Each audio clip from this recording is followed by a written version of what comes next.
Hola chicos de Chile, esta es la clase de lenguaje y el día de hoy hablaremos sobre el género lírico. ¿Qué es poesía? Hay mucha gente que no entiende lo que es la poesía. Tenemos acá un ejemplo y en este podemos ver que podemos compartir una experiencia de sentir, pero nunca podríamos saber si esa experiencia está vivida de la misma forma por la otra persona. Entonces, esto es un poco la poesía. Muchas veces las palabras comunes que utilizamos a diario no nos sirven para poder expresar lo que realmente sentimos, porque nuestra emoción, nuestro sentimiento es súper grande, súper intenso, o simplemente para poder expresarlo necesitamos utilizar otras palabras, otra forma de decirlo. Entonces, muchas veces nuestra necesidad de expresarnos nos obliga a inventar una nueva forma de decir lo que queremos decir. Ahí es cuando surge la poesía. Hacer poesía es usar el lenguaje para expresar aquello que no podemos expresar con palabras, por lo tanto tenemos que inventar otras formas de decirlo. Por ejemplo, cuando estamos enamorados podemos decir algo como ¿qué es poesía? Dices mientras clavas en mi pupila, tu pupila azul. ¿Qué es poesía? Y tú me lo preguntas, poesía eres tú. ¿Cierto? En ese momento en que necesitamos explicar qué es algo, podemos decirlo a través del lenguaje poético. ¿Cuál es el origen del género lírico? Está inscrito en un instrumento muy antiguo que se denomina lira. Este es un instrumento de cuerdas y es muy parecido a un arpa.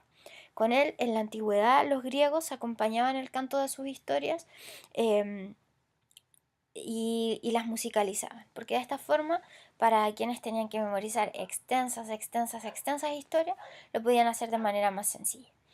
Algunas características del género lírico es que en él predomina la expresión de los sentimientos y emociones del poeta y lo hace utilizando o creando un ser de lenguaje al que va a denominar hablante lírico. Entonces vamos a decir que en el texto lírico va a predominar la subjetividad de este hablante lírico. Posee las siguientes funciones del lenguaje. Por una parte está la función emotiva o expresiva que está centrada en el emisor, pues es el emisor que nos transmite sus emociones más íntimas respecto de cierto tema. Y por otra parte, puede que predomine la función poética en la cual yo no estoy tan interesado en el mensaje que voy a decir, sino cómo voy a decir o cómo voy a transmitir el mensaje. Por ejemplo, en el caso del poema que leímos al principio sobre la poesía, yo no estoy interesado en decirle a una persona oh, me gustas mucho o me gusta estar contigo, sino que utilizo el lenguaje, lo disfrazo, lo adorno y entonces entrego el mensaje que quería entregar. El género lírico va a tener dos tipos de estructura. Por una parte, una estructura formal en la que vamos a encontrar el ritmo, los versos, las estrofas y la rima. Y por otra, una estructura que va a estar relacionada con el contenido del texto, y aquí vamos a encontrar al hablante lírico, al objeto lírico, al motivo lírico, al temple de ánimo y las figuras literarias. Cuando hablamos de la estructura formal del género lírico, lo primero que vamos a ver es el ritmo. El ritmo se va a producir por la disposición y la repetición de acento a intervalos regulares. Esto es, ¿cierto? Porque dividimos los versos en el mismo número de sílabas y las vamos repitiendo constantemente. También utilizamos la rima, que nos va a ayudar para poder darle este ritmo al poema. Vamos a tener que todo poema va a estar compuesto por versos y los versos van a corresponder a cada una de las líneas de un poema. Por otra parte,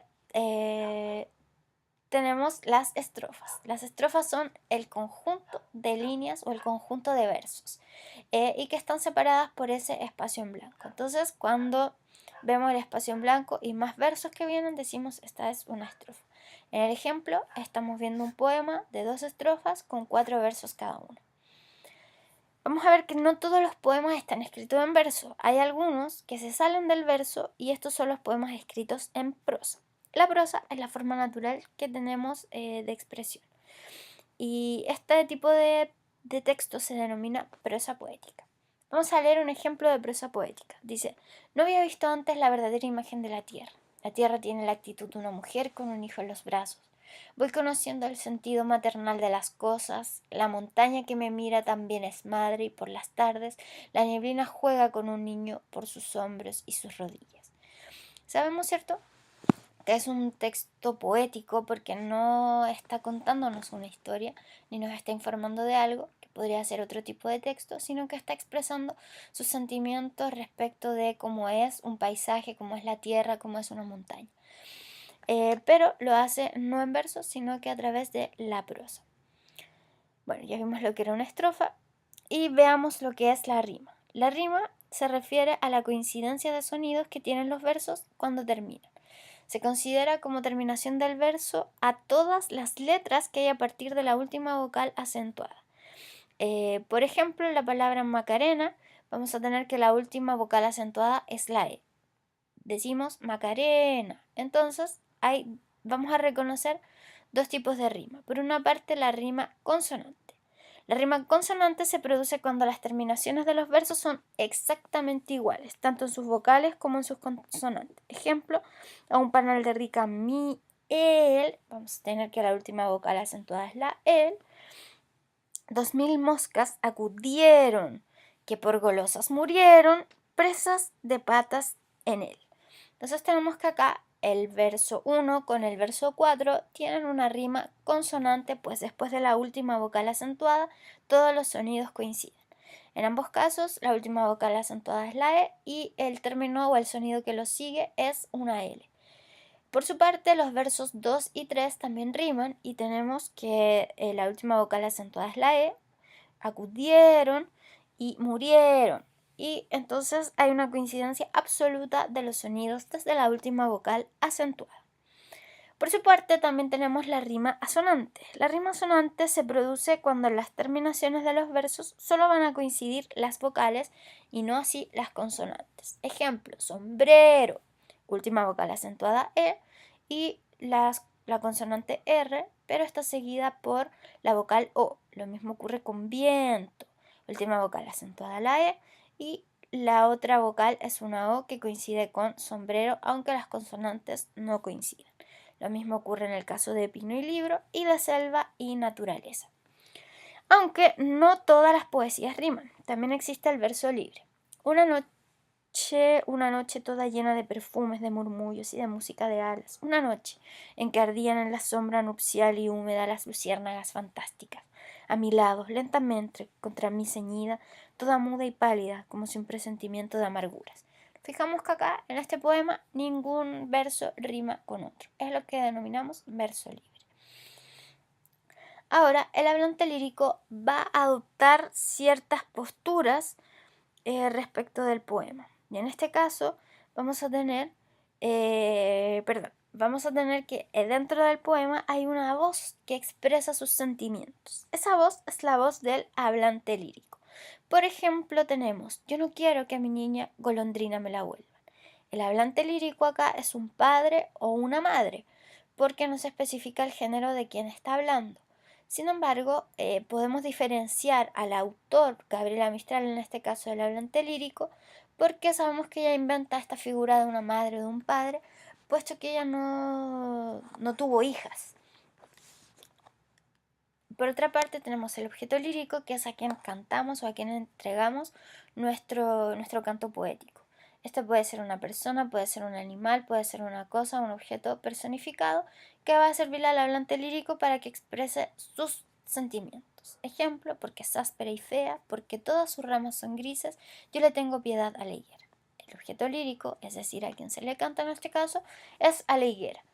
En el caso del verso anterior, yo no quiero que a mi niña golondrina me la vuelvan, el objeto lírico es la hija.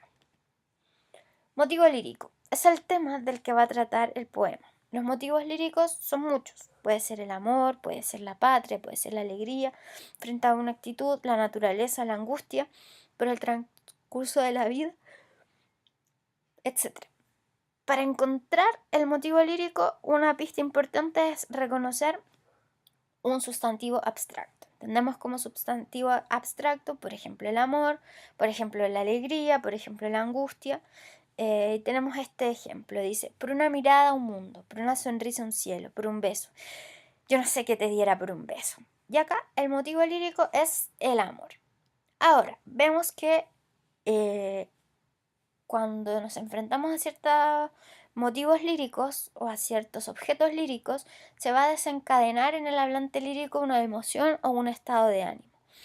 Y este puede ser, entre otros, de alegría, de tristeza, de nostalgia, de odio, de esperanza, de pesimismo, de optimismo, de pasión, de amor, de perdón. Y ese sentimiento que se despierta en el hablante es el que llamamos temple de ánimo. Por ejemplo, en el poema que veíamos anteriormente, decíamos: por una mirada a un mundo, por una sonrisa a un cielo, por un beso, yo no sé qué te diera por un beso. El motivo es el amor, y el temple del hablante es un temple de esperanza, es un temple de ilusión, de recibir algo de la persona que se ama. También tenemos las llamadas actitudes líricas. Las actitudes líricas corresponden a la disposición de ánimo del poeta y se pueden reconocer fundamentalmente la actitud enunciativa, apostrófica y carmínica. En el caso de la actitud enunciativa, el hablante habla en primera persona. Entrega sus sentimientos, pero a través de la descripción de un hecho concreto se expresa de un modo más bien narrativo descriptivo, intentando mantener cierta subjetividad. En este caso, tenemos que tachar algunas palabras, como la palabra Margarita y la palabra y esta última frase, para que sea actitud enunciativa. Y así tenemos entonces que el ejemplo dice: está linda la mar y el viento, lleva esencia sutil de azahar. Acá se habla en tercera persona de la mar y se nos entrega una suerte de descripción. En esta actitud enunciativa, el hablante habla en primera persona. Habla en tercera persona, describiendo una situación. En la actitud apostrófica, el hablante se dirige directamente a un tú. Le habla a otra persona, haciéndola testigo de lo que quiere expresarle. Entonces el hablante lírico reta, interroga o dirige la palabra al objeto lírico, esperando que el objeto le dé una respuesta, aunque sea un ser sin vida. Ejemplo: Señor, tú sabes cómo, con encendido brío por los seres extraños, mi palabra te invoca. Acá entonces está hablándole directamente a Dios. En el segundo ejemplo, es un ejemplo de Pablo Neruda y dice: me gustas tú cuando callas tú, porque estás como ausente. Acá podemos, ¿cierto?, ver también la segunda persona y por lo tanto la actitud apostrófica. La actitud carmínica o de la canción es la que se denomina la actitud más plenamente lírica, porque acá el poeta o el hablante lírico expresa sus sentimientos de la manera más profunda. Predomina por lo tanto la subjetividad del hablante lírico, y acá el canto se eleva desde uno mismo. En el ejemplo podemos encontrar un ejemplo apostrófico, ¿verdad? Porque dice: la tierra es dulce cual humano labio, como era dulce cuando te tenía. Y al decir cuando te tenía, entonces está expresando una segunda persona. Lo correcto sería decir: la tierra es dulce cual humano labio, como era dulce, por ejemplo, como era dulce cuando mi vida no estaba sola. Acá tenemos entonces que el hablante lírico está hablando de sí mismo, cuando mi vida no estaba sola. Otro componente muy importante del texto poético son las figuras retóricas. Vamos a repasar las más importantes. Primero, recordemos qué son las figuras retóricas y vamos a decir que son formas que adopta el lenguaje para expresarse poéticamente. El lenguaje se va a tornar expresivo, llamativo y hermoso. La primera figura retórica que vamos a recordar es la comparación, y esta es la que establece semejanza entre dos elementos utilizando un nexo comparativo, el que en el 90% de los casos es el nexo como. También podemos utilizar el tal cual y el así como. Ejemplo: eres como una mariposa. También tenemos este ejemplo visual en el cual encontramos a una persona que se compara con otras personas, ¿cierto? Cómo dormimos en el transporte público, la gente normal, cómo duermo yo de esta otra forma. Entonces ahí estamos haciendo una comparación. La metáfora consiste en reemplazar absolutamente una idea por otra. Ejemplo, decir las perlas de tu boca en vez de decir tus dientes. O en vez de decir tus dientes son como perlas. Ejemplo, eres un sol. Y aquí tenemos entonces a una persona que cambia, que sustituye una idea por otra y le dice directamente a la persona, eres un sol, por alguna actitud, por algún hecho que haya realizado y que haya sido favorable para el beneficiario. En cambio, en la comparación utilizo el como. Entonces tengo presente a la persona, tengo el elemento comparativo que es el sol y tengo el nexo comparativo. Eres como un sol. Otra figura retórica interesante de conocer es la metonimia. La metonimia designa algo con el nombre de otra cosa, considerando un elemento de significado que se relaciona. Por ejemplo, en lugar de hablar de la causa, utilizamos el efecto.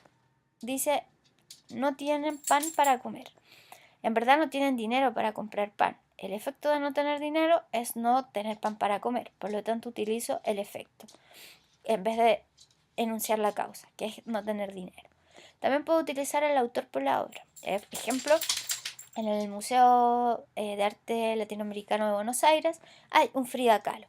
Entonces señalo que hay un Frida Kahlo y no es que esté ella en el museo, sino que hay un cuadro pintado por ella. Y en lugar de decir que hay un cuadro pintado por Frida Kahlo, digo que hay un Frida Kahlo. También puedo utilizar el contenido por el continente y puedo decir fueron a tomar una copa, pero en verdad nadie va a tomar una copa, uno va a tomar el contenido que tiene esa copa.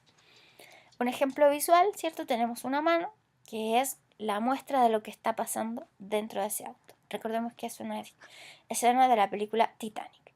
Otra figura retórica importante es la sinécdoque. La sinécdoque es una figura retórica de pensamiento que va a designar una cosa con el nombre de otra cosa porque existe una relación de inclusión entre ambas. Por esto puede utilizarse básicamente el nombre del todo por la parte o la parte por el todo. Ejemplo.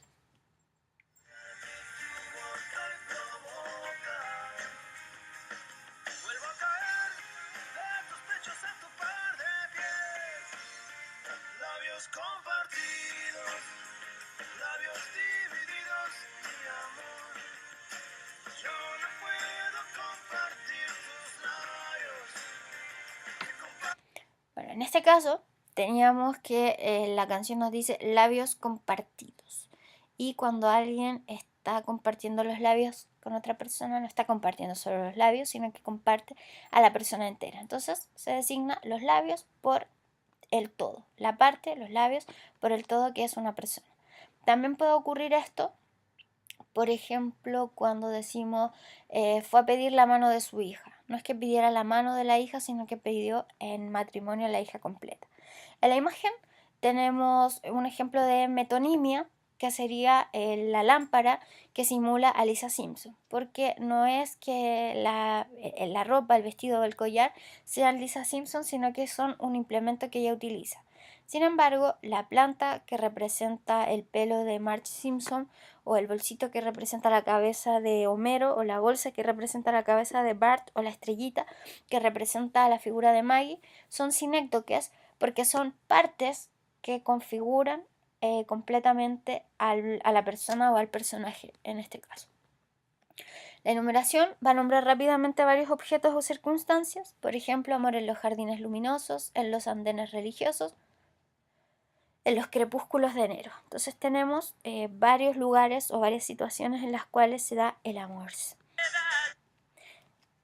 La antítesis es el contraste que resulta al juntar dos conceptos que son opuestos. Ejemplo, es tan corto el amor y tan largo el olvido. Entonces juntamos dos conceptos que son opuestos, corto y largo, y los incluimos en una misma idea. Tenemos un ejemplo visual donde una mujer de Oriente dice todo destapado, menos los ojos, desde luego. ¿Qué cultura más machista, cruel y dominadora? Por su parte, la mujer occidental piensa, todo tapado, menos los ojos, desde luego. ¿Qué cultura más machista, cruel y dominadora? Entonces tenemos los contrastes de dos visiones de mundo que son distintas. La hipérbole es una exageración. Y tenemos, ¿cierto? El ejemplo era una vez un hombre a una nariz pegada. decir, la nariz era tan grande que parecía que tenía vida propia. Ejemplo visual, la protección debe ser tan grande como la que vemos en la imagen. La ironía es una figura que da a entender lo contrario de lo que se dice. Por ejemplo, bonita respuesta, insolente. Cuando dice insolente, la persona podemos inferir que la respuesta en realidad no fue bonita. Y ahí tenemos otro ejemplo, ¿cierto? Ironía. Hombre porrista es demasiado gay. La lucha libre, eso es deporte de hombres. Y bueno, tenemos la imagen que habla por sí sola. La aliteración es la repetición de sonidos de una serie de sonidos en varias palabras. Por ejemplo, el ruido con que rueda la ronca tempestad. Y ahí se repite el sonido R para darnos la idea del ronquido. Ruido, rueda, ronca. Y otro ejemplo visual, mejor, mejora, mejorar. Y estamos repitiendo los sonidos mejor. La anáfora consiste en la repetición de una o varias palabras al principio de un verso o un enunciado. Por ejemplo, la canción de Anita Tijoux que dice: tú no me vas a humillar, tú no me vas a gritar, tú no me vas a someter, tú no me vas a golpear, tú no me vas a denigrar, tú no me vas a obligar, tú no me vas a silenciar, tú no me vas a callar. Y aquí repetimos constantemente la frase tú no me vas. La anáfora en imagen visual dice más limpios, más blancos, más brillantes. Lo que se repite en ese caso es el término más. La paradoja. La paradoja es una figura retórica que consiste en una proposición que aparentemente es falsa o que infringe el sentido común, pero que no tiene esta contradicción lógica. Por ejemplo, el ladrón resultó ser el policía. Claro, nosotros esperamos del policía protección, cuidado, y no esperamos que él sea el que infrinja las leyes. Pero a veces es más común de lo que pensamos. Hoy la pelea que doy es quererme más. Hoy el grito que doy es silencio.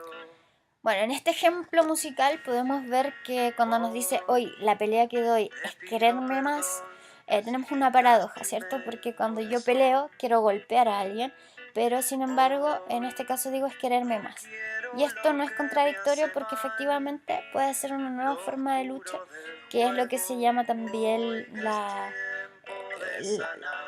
como el pacifismo o como esta forma de entregar una nueva manera de protesta, que es una protesta pacífica.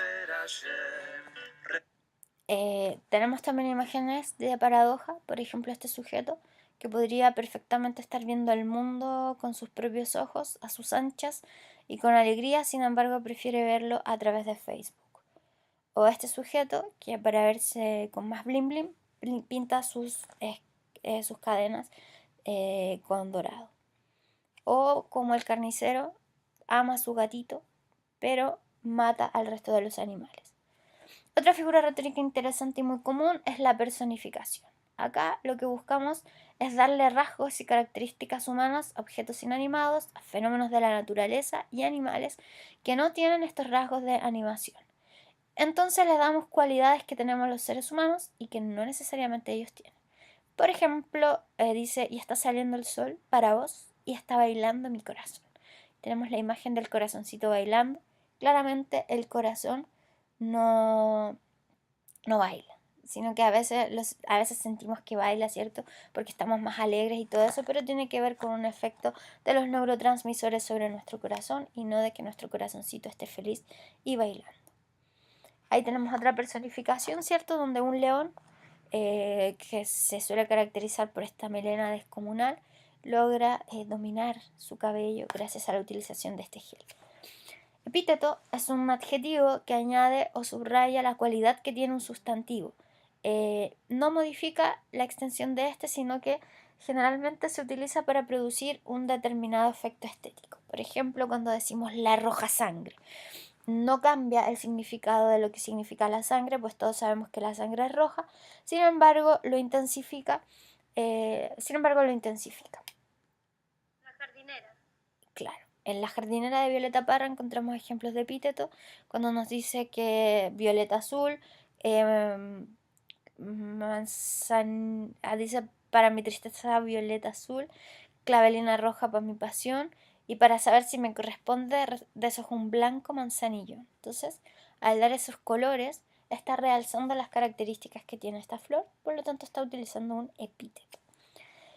El hiperbatón es una figura retórica de construcción y lo que busca hacer es cambiar, es alterar el orden sintáctico que se considera habitual y lógico de las palabras de una oración. Ejemplo, pro Chile es tu cielo azulado, en vez de decir Chile, tu cielo azulado es puro. Un ejemplo visual, el maestro Yoda, ¿cierto? El maestro del hiperbatón. Si el hiperbatón aprender quieres, hablar como yo debes. Retruécano.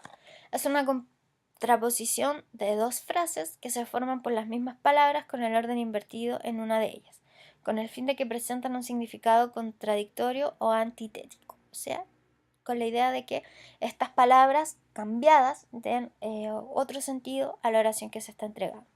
El ejemplo clásico, más vale perder un minuto en la vida que la vida en un minuto. No quiero volver a verte, quiero verte volver. Es también, ¿cierto?, un retruécano porque usa las mismas palabras, cambia un poco el orden y se da un sentido completamente distinto. La sinestesia va a ser una figura retórica que consiste en la atribución de una sensación a un sentido que no le corresponde. Por ejemplo, una canción que dice dulce como cascadas de miel dentro de la piel. Y cuando hablamos de que alguien es dulce, el dulce es un sentido que percibimos a través del gusto de la lengua y no necesariamente probamos a las personas para saber si son dulces. Y aunque las probemos, sabemos que no lo son. Por lo tanto, la dulzura es una característica, es un sabor que provoca bastante bienestar a quien lo prueba. Por lo tanto, las personas que también son agradables y que es grato estar con ellas, también podemos decir que son dulces. Ahí tenemos un ejemplo visual de lo que es la sinestesia, el traspasar los distintos sentidos a otros. Por ejemplo, no sé, si un sentido se percibe con la nariz, una fragancia, puedo decir, oí su hermosa fragancia, o no sé, vi su dulce melodía. Ya es el cambio de un sentido por otro. La silepsis va a consistir en usar a la vez una misma palabra en sentido directo y en sentido figurado. Ejemplo, me caigo muy bien. Esto puede significar, por una parte, que cuando me caigo, me tropiezo y lo hago con mucho estilo, o que siento una gran simpatía por mí misma. Ejemplos visuales, recién casados, estos conejitos, ¿cierto?, vestidos de novios, pero que han sido alcanzados por las balas de un cazador. O este que dice, defiéndete, están barriendo el piso contigo. Y tenemos, ¿cierto?, la idea de que cuando uno pelea, pueden tratarnos tan mal que entonces nos dan esta idea de que barren el piso con nosotros, es decir, nos están humillando. Familia conservadora, acá tenemos, ¿cierto?, una familia de refrigeradores y también está haciendo referencia a una familia que es muy cuidadosa en las tradiciones y en los valores morales de la sociedad.